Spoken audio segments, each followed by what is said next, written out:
Calling it Resident Evil 3 is kind of a misnomer, seeing as how it's not a direct sequel. Instead, it's a side story that takes place a day before and 2 days after Resident Evil 2. We follow Jill Valentine as she makes her escape from Raccoon City while evading Umbrella's latest monstrosity, Nemesis. Of course, Jill has support. Carlos Oliveira, one of many mercenaries sent by Umbrella to rescue raccoon survivors and blow town. Wah wah. Next to Rebecca Chambers, he's the most annoying partner I've ever had, thanks to the atrocious Hispanic lilt. I know. You want to ask me out? All the foxy ladies love my accent. No, Carlos, they don't. You make Oded Fair look like Antonio Banderas. Barry, where are you when I need you? Unlike its predecessors, Raccoon City is now your playground. Narrow alleyways, barricaded streets, and wrecked vehicles litter the urban landscape, along with a wide assortment of zombies, of course, and plenty of new creatures to make you squirm. You're not confined to the streets, though. Jill can raid many of the surrounding establishments, as well as Raccoon City's familiar police department. Gameplay remains the same, puzzles, keys, cranks, and so on.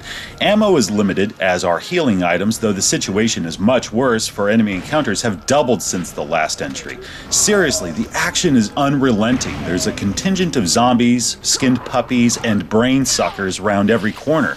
On top of that, there's the Nemesis. It's reminiscent of Resident Evil 2's second scenario, where you have to battle Mr. X throughout, but the similarities end there. Nemesis makes Mr. X look like the goddamn Avon lady. This 7-foot-tall monosyllabic rapist can run, punch, grapple, and yeah, he's packing some serious heat.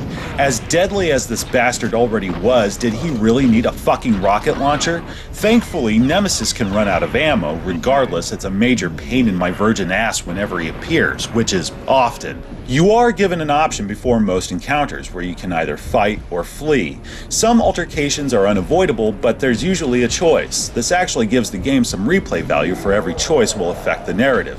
If you opt to run for dear life, be warned, Nemesis will chase after you.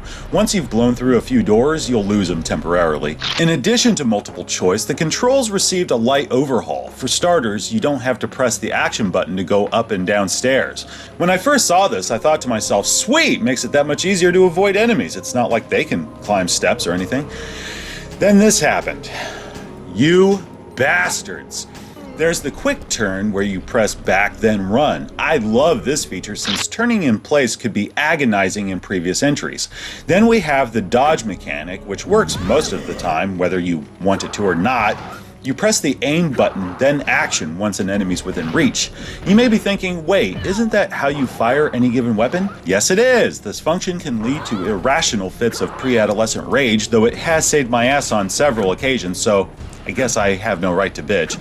However, there's one feature I will bitch about, and that's ammo mixing. Yeah, you'll find these tubs of gunpowder that are mixed via this reloading tool, creating several different rounds for your wide selection of firearms.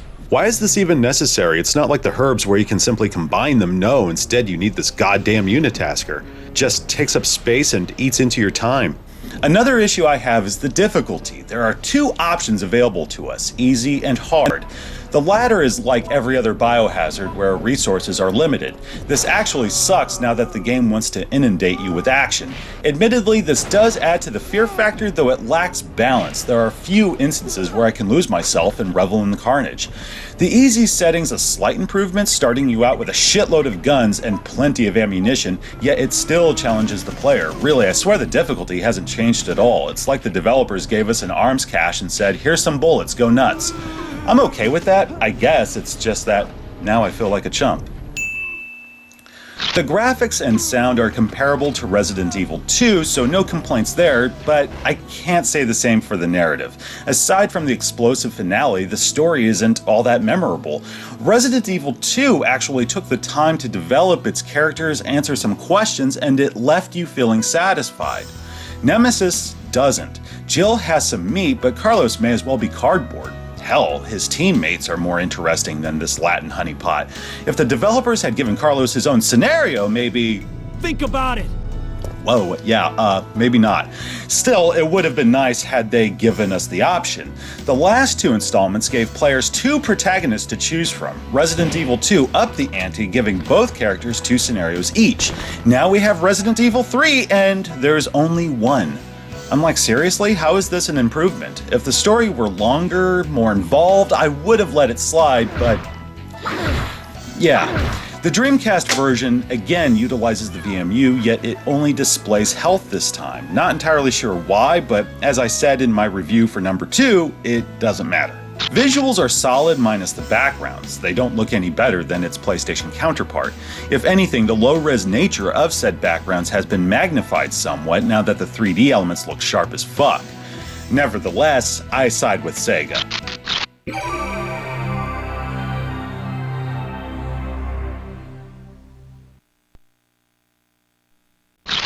Resident Evil 3 isn't a bad game. It does have its moments. It's just that after Resident Evil 2, it's a weak follow-up and a poor lead-in to what would be the next step in evil.